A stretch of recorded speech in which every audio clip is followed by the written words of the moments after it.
பள்ளி கல்வித்துறை தமிழ்நாட்டின் பொய்யாமொழி, அவர் பொய்யாமொழியா என்ன மொழின்னு தெரில, அவர் பள்ளி கல்வித்துறை அமைச்சராக இருக்கார். அவரால் ஒரு பெண்ணை கூட்டி கொண்டு வந்து அரசு விளம்பரங்கள் நடித்து அவர் ஒரு டீச்சர் மாதிரி பாடம் எடுக்கிற மாதிரி ஒரு கிளாஸ் ரூமுக்குள்ளே இப்போ விளம்பரம், அரசு விளம்பரம்னு சொல்லலாம், அது இப்போ வைரலாக ஆகிட்டுருக்கு. அந்த பெண் ஏற்கனவே ஆபாச வீடியோவெல்லாம் நடித்திருக்கிறது, காசு கொடுங்க என் ஆடையை அவுத்து காட்டுகிறேன் அப்படின்னு சொல்லி சில ஆபாசமெல்லாம் அந்த பெண் பண்ணியிருக்கு.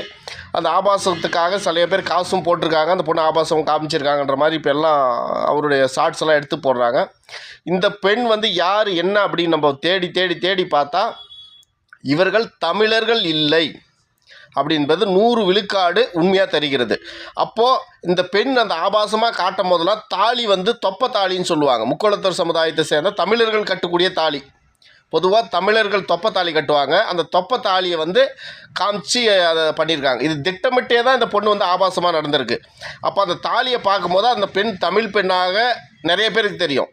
ஆனால் அந்த பெண்ணுடைய தாய்மொழி தமிழ் இல்லை. நான் எந்த தாய்மொழின்னு சொல்ல விரும்பலை, அந்த மொழிக்கு சேர்ந்தவர்களை நான் மீண்டும் மீண்டும் கொச்சைப்படுத்தவோ இல்லை கொச்சைப்படுத்துறதுக்கோ அவங்களை கேவலப்படுத்துக்கோ வேண்டாம்.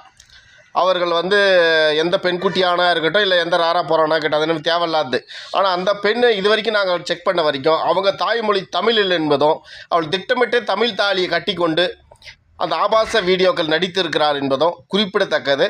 பொய்யாமொழி டக்குன்னு கொண்டு வந்து ஒரு அரசு விளம்பரத்தில் அவளை நடிக்க வைக்கல. இது திட்டமிட்டே திமுகவால் அந்த பெண்ணை வளர்த்து எடுக்கப்பட்டிருக்கார்கள்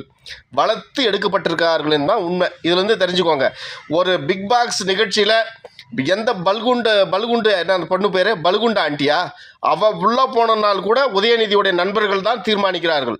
நீங்கள் நினைக்கிறீங்க இந்த இணையதளம், இந்த ஊடகங்கள், அதே மாதிரி இந்த பெரிய பெரிய டிவி நிறுவனங்கள் இதெல்லாம் வந்து அவங்க கண்ட்ரோலில் இருக்குது. இதை புரிஞ்சாவே உங்களுக்கு அரசியல் புரிஞ்சிடும்.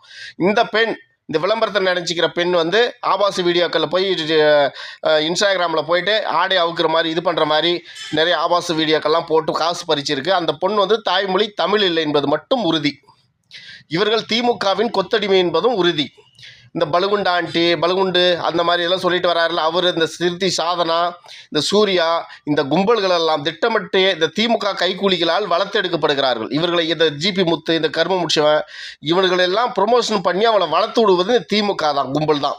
இவர்கள் ஏன் வளர்க்குறாங்க அப்படின்னா, தமிழர்களை எப்பயுமே ஒரு கோமாளி கூட்டத்தை வச்சு கோமாளி கூட்டமாகவே பார்த்துட்டுருக்கணும், ஒரு கெட்டவங்களாகவே காமிச்சுருக்கணும். அப்போ தான் நம்ம மைண்டு வந்து செலவு பண்ணுவோன்றதை இது திட்டமிட்டே இந்த திமுக வளர்த்து எடுக்கிறது. நான் ஏற்கனவே சொன்னல, இந்த இணையதளத்தில் விஷக்கிருமி மாதிரி வளம் வரும் சில கேடுகட்டவர்கள் திமுக கும்பலால் வளர்த்தெடுக்கப்படுகிறார்கள் என்பதுதான் உண்மை.